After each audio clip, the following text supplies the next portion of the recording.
to me, 12,700 years ago is a highly significant date. There's always margins of error in dates, but that's very close to the beginning of the Younger Dryas climate anomaly. So I can't help wondering if there's a connection. Back then, temperatures suddenly plunged, while unexpectedly fires raged across the planet, and sea levels rose.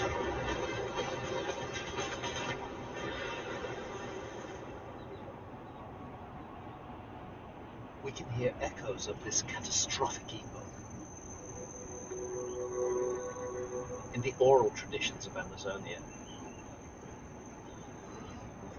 There are countless myths and legends about an ancient cataclysm that are still told all across the Amazon. And there's one that I find particularly intriguing.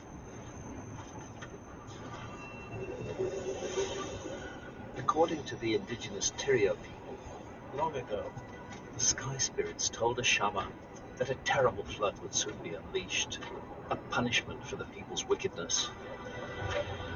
Some heeded his warning and fled to safety atop Mount Katani, but most perished in the deluge. Eventually, the flood receded, leaving the survivors to start over.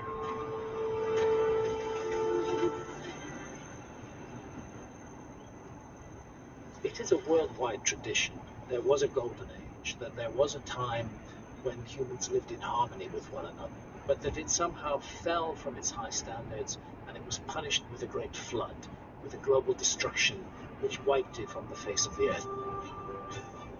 The global distribution of this shared myth can't be a coincidence. I believe these ancient stories may be our last surviving memories of very real events that occurred all over the world around the end of the Ice Age, during a period of cataclysms that we've been calling the Ancient Apocalypse.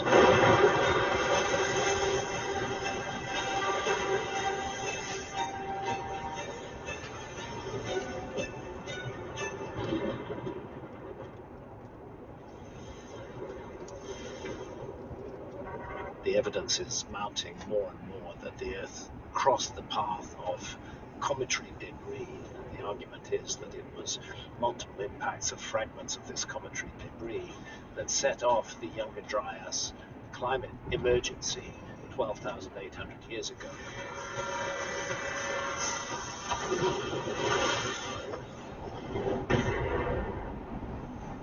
It's an idea we keep encountering, called the Younger Dryas impact hypothesis.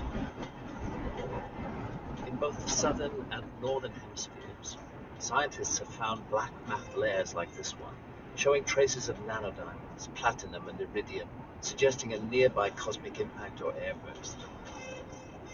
But here in the Amazon, other evidence might be present, etched into these walls.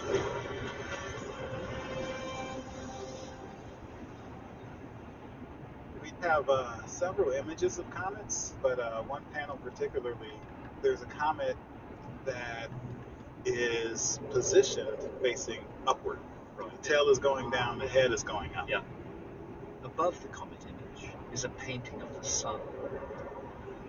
And this was baffling when I first saw it because normally you wouldn't see the comet until after the sun sets. Most comets are easily distinguishable by their tails, usually only visible above the setting sun, streaming away from it. Surely it would be impossible to see a comet below the sun, in broad daylight. So that gave me the idea, when would you possibly see a comet head up before the sun sets? Maybe during an eclipse. And so started looking in astronomy software, and there was an eclipse that occurred facing that image about 13,027 years ago. Right. And a comet that was near the sun, if there was an eclipse that darkened the sun, you could possibly see suddenly this comet, and it would be head up facing the sun. So that's what we see in the art. The art does seem to show that. Could this painting be a record of the comet that many believe broke apart, pummeling the Earth with debris and triggering the Younger